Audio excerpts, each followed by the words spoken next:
Okay, so this will be our bridge progression. So 3 parts to it, starting with our pelvic tilt practice, just anterior and posterior. For that, just laying on the ground on a mat and just practice manipulating your pelvis. So starting anterior rotation where small of your back is raised off the ground, and then pressing that small of your back down, engaging your core to posteriorly tilt your pelvis. And just practicing going back and forth between the two, just making sure you have that pelvic control.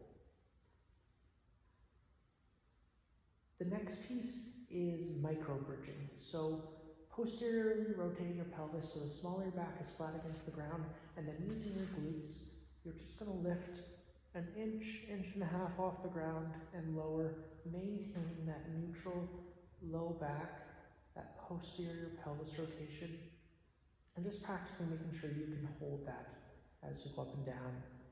And then the third piece is progressing into more of a full bridge. So again, starting posterior pelvis rotation, small of the back, press into the ground, neutral spine, and just seeing how far you can lift while holding that neutral spine, maintaining that posterior pelvis rotation.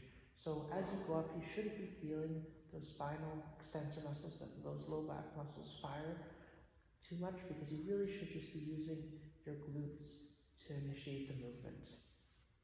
So those are the 3, the pelvic tilt practice, the micro bridging, and then moving on to our more full bridging, all while having that posterior rotated pelvis to maintain that neutral low back.